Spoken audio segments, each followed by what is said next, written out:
Assalamualaikum warahmatullahi wabarakatuh. Salam sejahtera untuk kita semua. Kami dari kelompok 5 ingin mempresentasikan artikel kami yang berjudul Meningkatkan Mutu Layanan Catering Melalui Komunikasi yang Efisien. Saya Raisya Dwi Rasmaini dengan rekan saya Nikita Maharani. Saya Niara Aprilia. Saya Rahma Ayu. Saya Najmia Sifa. Langsung saja kami akan memulai presentasi ini. Artikel ini berlatar belakang dalam industri catering, rasa makanan saja tidak cukup untuk memenangkan hati pelanggan. Kualitas layanan sangat bergantung pada komunikasi yang efektif antara penyedia jasa dan konsumen.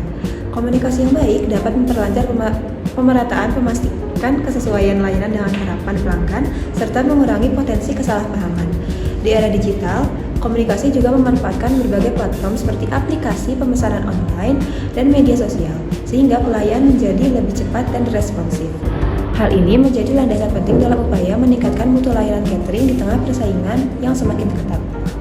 Baik, selanjutnya kita masuk ke dalam pembahasan metode penelitian. Dalam penyusunan artikel ini, kami menggunakan pendekatan telaah literatur. Kami mengkaji berbagai artikel ilmiah yang relevan dari portal jurnal seperti Google Scholar dan Sinta. Proses penelaahan dilakukan dengan berbagai tahapan, yaitu yang pertama menentukan topik, mengidentifikasi sumber literatur, menganalisis isi, menyusun hasil kajian, serta mengintegrasikan temuan ke dalam konteks industri catering. Metode ini dipilih untuk memperoleh pemahaman yang mendalam dan komprehensif mengenai pentingnya komunikasi pada layanan catering. Baik, selanjutnya kita akan masuk ke dalam hasil dan pembahasan.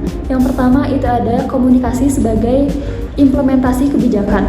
Komunikasi merupakan elemen kunci dalam layanan catering. Berdasarkan teori Ono Ushajana Effendi, komunikasi berarti menciptakan kesamaan makna antara penyedia layanan dan pelanggan. Dalam dunia catering, miskomunikasi dapat mengakibatkan ketidaksesuaian layanan dengan keinginan pelanggan. Oleh karena itu, komunikasi tentang kebijakan, prosedur, layanan, dan standar layanan perlu disampaikan dengan bahasa yang sederhana dan mudah dipahami agar pelaksanaan layanan berjalan lancar dan sesuai harapan. Selanjutnya yang kedua itu kita masuk ke dalam peran media digital pada bisnis kuliner. Dalam era digital, media komunikasi seperti WhatsApp, Instagram, email, dan website memainkan peran penting dalam bisnis catering. Melalui media ini, informasi mengenai kebijakan layanan, standar kebersihan, dan metode pemesanan dapat disampaikan secara cepat dan luas. Media digital ini juga membantu pencatatan komunikasi, sehingga apabila terjadi ketidaksesuaian, semua interaksi dapat direkam dan ditinjau kembali untuk evaluasi. Dengan pemanfaatan media digital yang optimal, pelayanan catering menjadi lebih efisien, responsif, dan terpercaya. Selanjutnya, di poin yang ketiga ada upaya peningkatan kualitas dan penanganan keluhan. Untuk menjaga kualitas pelayanan, beberapa strategi yang dapat diterapkan oleh catering adalah menunjuk PIC atau Person in Charge di setiap acara, meningkatkan kualifikasi tenaga kerja, memperbaharui seragam kerja, dan mengadakan gathering antar karyawan. Namun, dalam hal penanganan keluhan, masih banyak catering yang belum memiliki SOP baku. Penting untuk menyediakan jalur pengaduan yang mudah diakses dan merespons setiap keluhan dalam waktu maksimal 24 jam.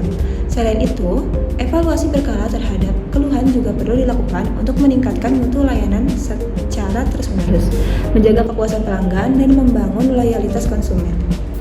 Berdasarkan pembahasan yang telah kami sampaikan, dapat disimpulkan bahwa komunikasi yang efektif menjadi faktor utama dalam peningkatan mutu layanan catering.